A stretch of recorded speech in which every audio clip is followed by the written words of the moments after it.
Ini yang makalah yang saya siapkan begini. Sekarang Indonesia itu dikepung oleh paham-paham keras.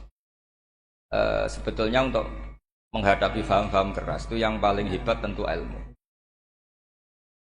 Dalam banyak cerita, banyak saksinya juga. Pernah, ini masyhur sekali cerita ini. Saya Sya'rawi itu ketemu orang ekstrim yang mau mengebom orang-orang Islam yang sedang main di bar. Dugem lah kira-kira gitu.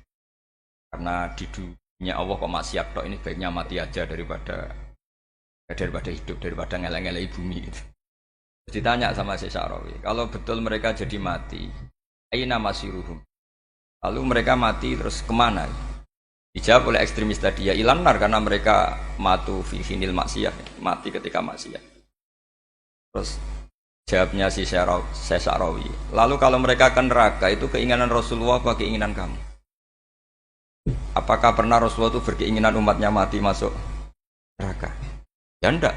Ya sudah, kalau itu tidak keinginan Rasulullah jangan lakukan. Itu kan satu ilmiah yang luar biasa. Rasulullah tidak pernah ingin umatnya mati dalam keadaan siap masuk neraka. Makanya tidak usah mati pas itu ya. Bener MC tadi. Kalau mati milih tanggal dan milih tempat. Ya itu diantara pujian-pujian yang masyhur tuh. Yang dulu sahabat ada yang muji Rasulullah itu. Kulik tamu barroon mingkuli aibin, fakaan nama kulikta kama tasa. Jadi itu sebenarnya makalahnya sahabat, tapi yang untung Mustafa Atif karena dapat uang banyak dari nyanyi. Jadi itu sebenarnya makalah normal dari pujian seorang sahabat, tapi yang untung Mustafa Atif. Mungkin yang untung juga pengundangnya karena ternyata badi ya. Tapi itu makalah itu. Nah cerita Imam Sya'rawi tadi, Sya'rawi Sya'rawi Mutawali Sya'rawi ya, mufassir itu. Saya punya kitabnya itu 27 jilid. Saya sebagai peneliti itu ya ndak tasdek amat, karena saya butuh adit ya, butuh penguat itu. Dan penguat itu pula yang saya bawa ke sini. Ya ini saya baca terjemahnya dulu, nanti saya baca Arabnya supaya dapat barokahnya Rasulullah SAW sebagai Jami'ul Kalim. Nabi pernah didatangi seorang bedui. Bedui itu Arabi, orang kampung. Minta sama Nabi, karena Nabi itu udah orang kaya, tentu kira-kira saya bayangkan ya dikasih 50.000 atau 10.000. Si Arabi ini tidak terima, dan tidak terima ngomong di depan umum. Ketika Rasulullah tanya, apa saya sudah baik sama kamu? Kata si Arabi tadi, tidak. Karena kamu kikir hanya ngasih saya segini.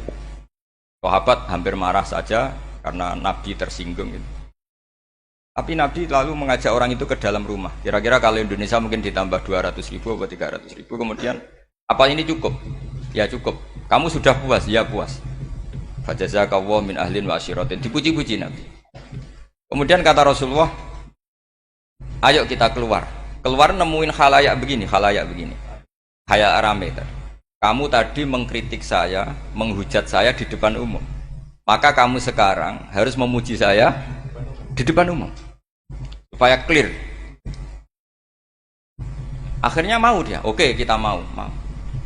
Akhirnya muji-muji bahwa Muhammad orang baik, dermawan gini. Setelah itu dia pulang. Hebatnya Rasulullah ketika pulang kata Nabi begini, sabda Nabi gini, kalau saja dia pas benci saya itu kok mati. Saya ulang lagi, kalau saja dia pas komentari saya buruk tadi kok mati, maka dia mati sebagai min ahlin nar karena berstatus pencaci maki Nabi. Akhirnya dia muji Nabi itu lewat disuap, lewat dikasih uang lagi. Loh itu sudah sah. Jadi saking baiknya Allah, Islam suapan itu juga sah. Itu kan muji Nabi itu karena disuap. Makanya ini penting. Sehingga dalam khazanah Islam itu memang agak aneh-aneh. Jadi di antara ceritanya dalam hukum-hukum Islam itu ada orang fasiknya minta ampun, tapi minta karena iman sama hadis bahwa nanti kalau ada orang mati disaksikan orang dua, apalagi kalau 4 min ahlil jannah, maka dia min ahlil jannah. Itu dia fasiknya minta ampun, nyewa orang. Nanti kalau saya mati bilang saya orang baik. Betul. Setelah dia mati bayar. Ini baik. Satu kampung nggak ada yang percaya ini saksi bohong. Tapi sama Allah diampuni karena kesaksian suapan ini. Lalu berarti jenengan ngalalo suap ya ndak, saya ada ngalalo suap, ngalalo sedekah. Karena sekarang kalau ada caleg bayar katanya sedekah. Ya sedekah terpaksa. Ini penting saya utarakan karena apa? Allah itu menilai itu tidak sama dengan pikiran kita. Makanya kubu sebelah ini terlalu ekstrim. Memaksa Allah berpikiran kayak dia. Satu karena kurang ngaji. Nomor dua ya tadi emosinya lebih tinggi ketimbang intelektualnya. Ini penting saya utarakan. Ternyata orang yang nyuap tadi apa nilainya plus, yaitu dia iman sama dawe Rasulullah Shallallahu Alaihi Wasallam. Kalau yang namanya saksi itu penting, cuma dia mendapat cara itu lewat suap. Tapi kan iman, iman kalau dawe Nabi itu benar, kalau ada saksinya pasti min ahlil jannah. Terus dia nyari saksi harus dibayar ya dibayar. Sekarang sampai iya 1 juta. Sekarang saya tanya di KPPS atau di mana-mana saksi pemilu itu dibayar enggak?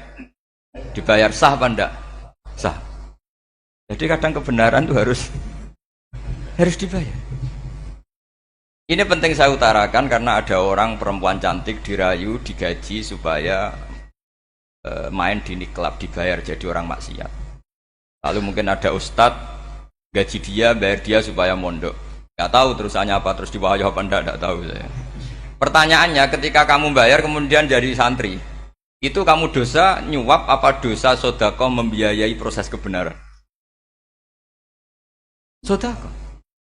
Tapi kalau yang bayar untuk jadi pegawai klub maka membiayai kemaksiatan. Maka pembiayaan ini penting secara fikih. Arahnya kemana? Ke hak apa ke batil?